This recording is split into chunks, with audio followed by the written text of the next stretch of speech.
Just yesterday, I was harassed by police. I was stopped, dragged, and slapped. I had no idea what was going on until I heard that lanky police officer scream from a distance in pidgin English, "Na yahoo boy! Na yahoo boy! See as a fine." Translated in good English to me, he's a fraudster. Look how good looking he is. It was at this point it dawned on me that these police officers had assessed my appearance and had gone ahead to use their best of judgment to label me a fraudster. It was enough that I was well dressed to declare me a fraudster, and by the time they had finished scrolling through my phone to ascertain the fact that I was not one, the 3 nasty slaps that had landed on my face had made up my mind for me. The new goal is to look broke.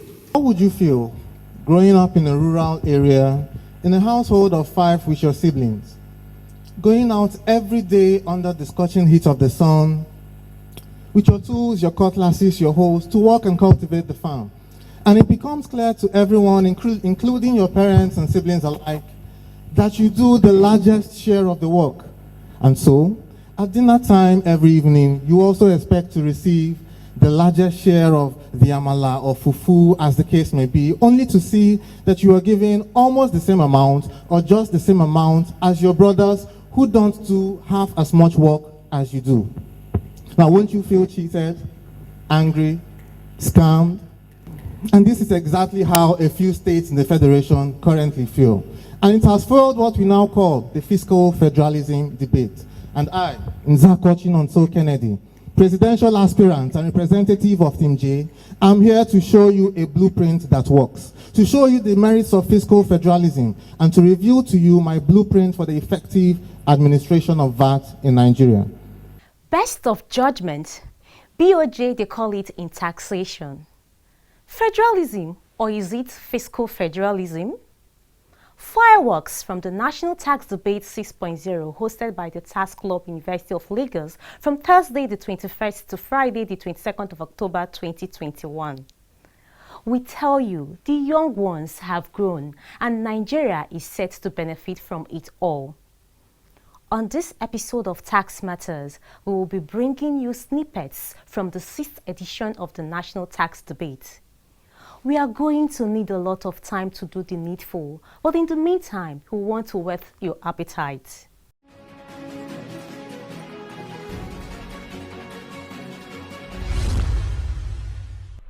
Seven years ago, a revolution began.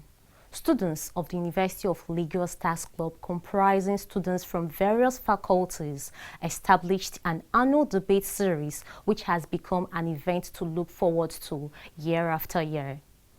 In 2019, the 5th edition was held, and like is our usual practice, we shared the proceedings with you.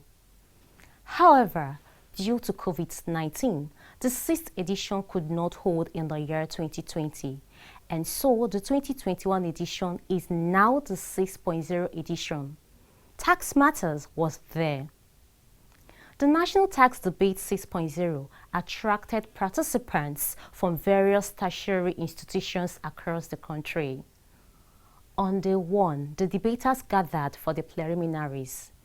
The preliminaries featured 10 teams, from which 4 teams emerged for the finals on Friday. It's been a long time coming. This should have happened last year, but for COVID-19, and then we're so glad that we're back here for this amazing competition that happens annually. And this is Tax Debate 6.0, and I'm sure it's going to be very, very amazing. We have so many schools who are prepared, and it's going to be a very, very tough and intense battle, but a very interesting one as well. The theme for Tax Debate 6.0 this year is taxation and true federalism, imperatives for national development. The first session of the preliminaries, which involved teams A and B, was on Best of Judgment is the cure of the disease of underpayment and overpayment of tax. The other teams had other topics.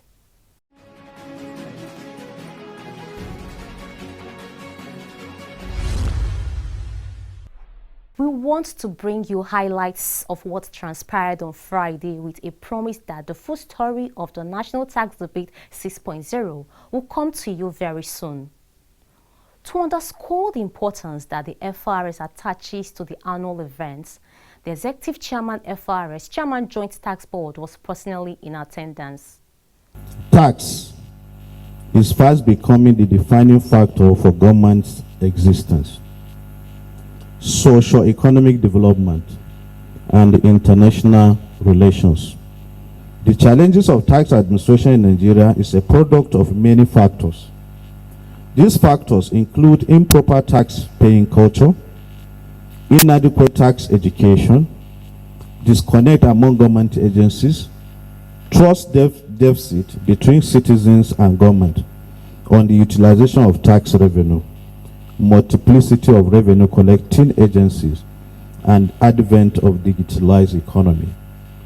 This national tax debate can help push the discussion on these issues and guide public opinion for political decisions.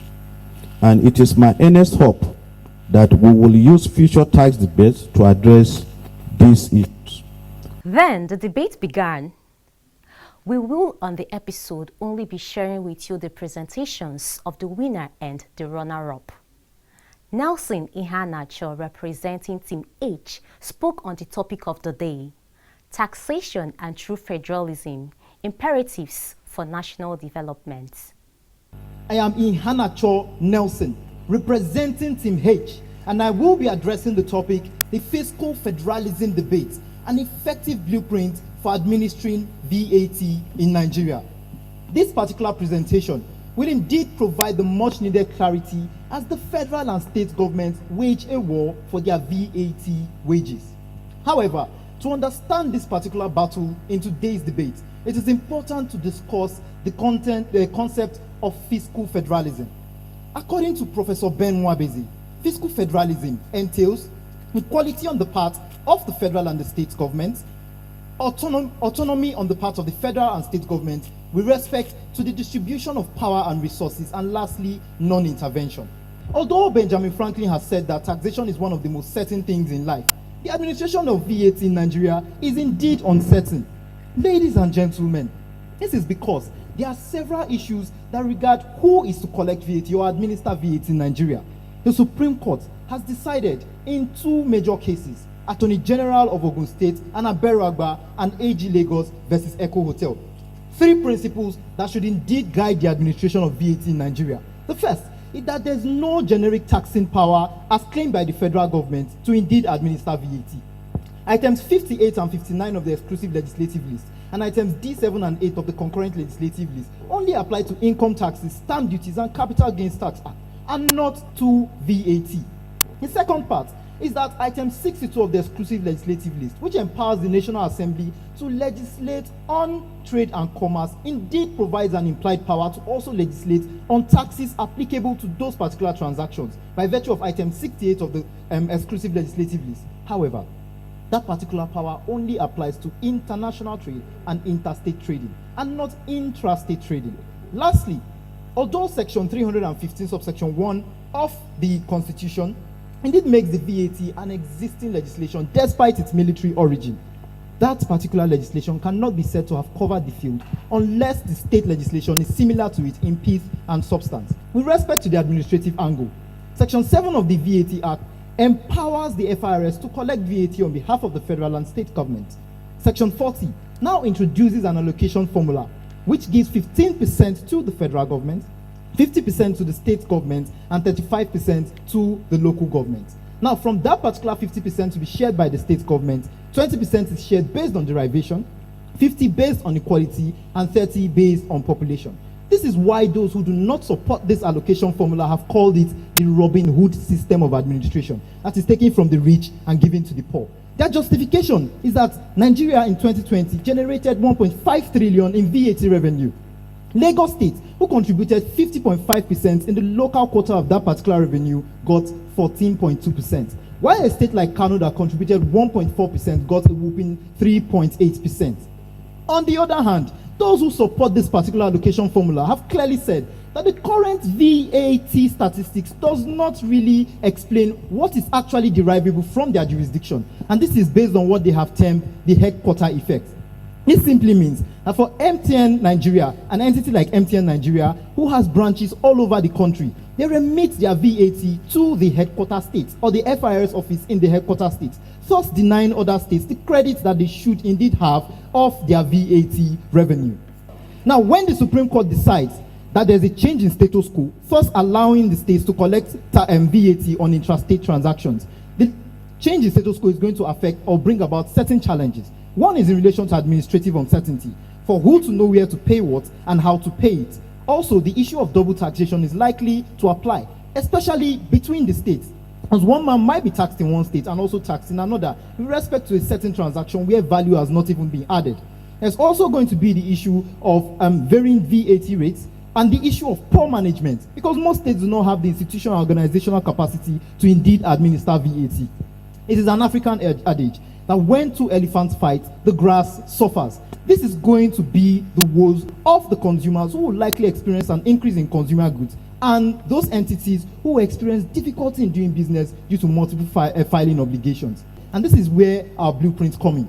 Rather than just give it challenges and no solutions, we'll be adding value to the value-added tax debate. And our proposal is going to address the legal, policy, and administrative considerations in the administration of VAT in Nigeria. Nelson carried the day, and we are sure by now you know why. His full presentation will come to you in the episodes that will be devoted to the National Tax Debate 6.0. Next, we bring you the presentation of the runner-up, Nzako Chinonso Kennedy. My co-aspirants in this debate have already defined the key terms, so I'll be moving straight to my blueprint for the effective administration of VAT in Nigeria, summarized in a three-point agenda I have termed SIT. Now, C stands for Constitutional Reform and a Legal Framework. I stands for Interstate and Intrastate Transactions, and T stands for Tax Law Incentive. I do not propose a total fiscal autonomy. Rather, I propose a sharing of the powers to administer VAT in the Federation between the federal government and the state government, depending on the peculiar nature of the transaction that is involved. And that leads me to the second point on my three-point agenda: interstate and intrastate transactions. Now, what are intrastate transactions? These are simply transactions conducted and completed between participants within the same state. So let's take a businessman in Balogun Market doing business with another businessman in Idumota. Now, this is a business that is, or a transaction conducted and completed within the same state, and thus should be left to the exclusive reserve of the Lagos Internal Revenue Service. However, what happens in a situation where a transaction is conducted and completed between participants in two different states? Who becomes responsible for administering the VAT on such kinds of transactions? Now, is it the state from where the transaction originated? Or is it the state from where such transaction shall be completed? We believe that such kind of transactions should be left to the exclusive preserve of the federal government. And not only interstate transactions, international transactions, that is to say, trade or commerce between Nigeria and other countries, including export and import commodities, should be left to the exclusive preserve of the federal government. Gentlemen, it will interest us to know that this is already encapsulated in item 62 of the second schedule of the Constitution, which has aptly provided for trade and commerce, and in particular trade and commerce between Nigeria and trade and commerce between the states. Now, this fiscal arrangement, so you discover that my blueprint already has a legal backbone upon which to stand and prosper. Also, this fiscal arrangement will reduce the perceived incidence of interstate conflict and friction, improve the financial autonomy of the states, as well as encourage the kind of healthy competition required for economic growth and development. Lastly, tax incentives. Now, many people will come out and say that these states are not properly equipped. They do not have the adequate capacity to administer VAT in the Federation. And many of us here would agree with them. And funny enough, I too would agree with them. But I would also tell you that a man that always has a plan B to fall back on will never be motivated to find solutions. And this is why my blueprint is particularly important. I mean, even my mom used to tell I and my brothers, "Pikin wey no gree walk, no suppose chop."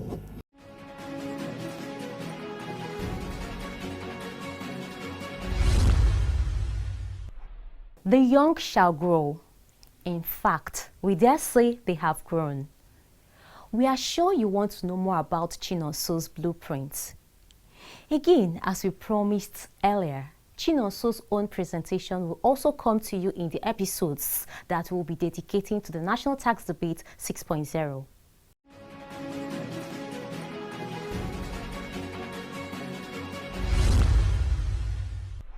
At the end of it all, the results were announced.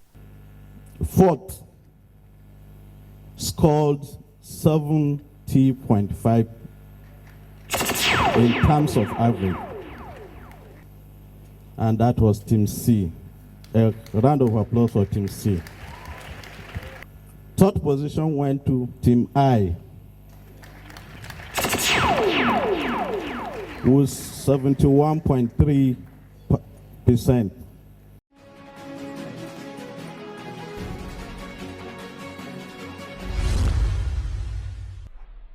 The winner and the next half of FIRS is Team H.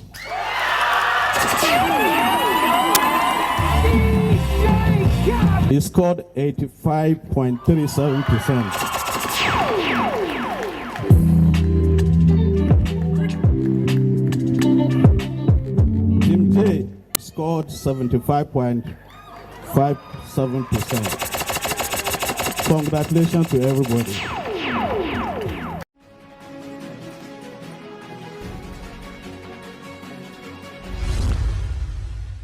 We thank you for still being there. In tax matters, there are always gray areas that need clarification and clarity. The FIRS takes the convenience of taxpayers very seriously. We have news for you. The FIRS has established a contact center. Tax Matters had the privilege of being taken round the contact center with a view to sharing the cheering news with you, our viewers. Our first point of contact was the short code display center, which displays the magic short code that connects the taxpayer to the FIRS. Tax Matters sat down for a chat with Hajia Sadaratu Yero, Director Taxpayer Service Department of the FIRS. Mrs. Yero, welcome to the show. Thank you, Amaka. We'd like to know, what's the idea behind this contact center? Thank you for this question, Amaka. The idea behind this contact center is that the world is becoming a digital world, and Illa Revenue Service did not want to be left outside what is happening. That is the idea behind automating the contact center. Before, we have a walk-in where taxpayers can walk in and register their complaint, ask their questions. They can as well call and also send an email to us. But we want to expand the contact center in a way that, apart from receiving calls, we also expand it so that taxpayers can also chat with our staff. You can chat with us via email, Facebook, Instagram, and other social media platforms. The purpose of the contact center is also to expand our inquiries and also complaints, and also to serve the taxpayers better. The contact center took off on the 18th of August 2021, and since that time we have been receiving calls via the contact center. We would like to know what kind of inquiries do you get on the kind of typical inquiries you get from callers, and also how you handle those inquiries. Okay, with the deployment of our Tax Pro Max solution, most of the questions that are coming in is particularly on Tax Pro Max solution, like how do I file my tax returns using Tax Pro Max solution? How do I pay my tax using Tax Pro Max solution? How can I apply for tax clearance? How can I get my credit note after maybe I have done a contract? How do I get my credit note to enable me settle my tax liability, also to apply for tax refund? These are the types of questions we normally receive. And also for newly registered taxpayers, they normally send an inquiry to find out where they should file their tax returns, how to file the tax return, and other questions related to their new companies. All right, man. Now, for a caller, can they call in any language of their choice? Yes, the interesting part of this contact center is that it is multilingual, in the sense that prior to deployment of this contact center, our agent can only interact with the taxpayers using English language. But we have gone far to expand the language. A taxpayer he has a choice as to which language he wants to register his complaint. We have an agent that understands Hausa. We have an agent that can explain in English, in Yoruba, in Igbo, as well as French language. That's nice. Now, apart from the caller calling to make inquiries, now I would like to know if, on your own part, if you also call taxpayers to enlighten them or update them on their tax obligations. Yeah, you know, the part of the obligation of the Taxpayer Service Department is to educate taxpayers and to enlighten taxpayers, as well as to provide timely information. We normally contact our taxpayers to inform them that it is time for them to file in their tax returns. In fact, because of the link with Tax Pro Max, as soon as a taxpayer calls, the information will be displayed automatically, and it will be indicated on the platform that taxpayer has either not filed his returns. So from the inquiry, we will also advise the taxpayer, sir, please kindly go and file your returns in order to avoid penalty and interest.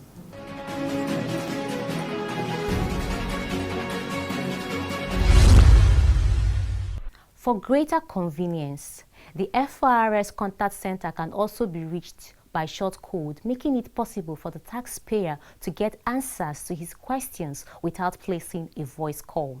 Yeah, we have a code *829. Already we are connected with the Airtel, Glo, 9 Mobile. Even if you don't have data, if you press the code 829, it will pop up and the information will be there on your telephone. Either you want to register with FIRS, or you want to obtain your tax identification number, or where to file your returns. You can as well use the *829 code to enable you interact with our tax office without either calling us or without visiting the tax office physically. Very small. The contact center is a gateway where you will get all the information necessary on the tax matters, because apart from the agent, we also have subject matter experts. We have like 3 subject matter experts drawn from the various departments in FIRS. If a taxpayer makes a call, or maybe he wanted an inquiry that the agent could not explain well to the taxpayer, or is too technical for him to explain, he will now easily hook into the subject matter expert for him to explain to the taxpayer. And we have been receiving satisfactory messages from taxpayers that they are happy with the deployment of the contact center. We have the numbers that a taxpayer can call. In fact, we have 4 Airtel lines and 1 MTN line. But the MTN line, it can be able to take more than 30 callers at a time, so that a taxpayer will not put on hold for a very long time. Hajia Yero concluded by drawing a nexus between the Contact Center initiative and one of the pillars of the Muhammad Nami administration, that is, a taxpayer-focused tax administration. You know, the Contact Center is just like a warehouse of information. Whatever information a taxpayer needs, not only on tax, on federal inland revenue service, the taxpayer can easily get it from the contact center. And many other more information, tax guide on how to register, on how to do everything, and even some other information on other tax authorities. Because if you have gone through what is displayed outside the contact center, that's what we call exchange of information. So if you really want to find out information about other tax authorities, you can also easily get that information from our contact center. Making tax administration as easy as ABC. What are you waiting for? Star 829 hash. Let's go there. Thank you for watching today's episode of Tax Matters. Have a great week ahead and a hugely successful month of November. Bye for now.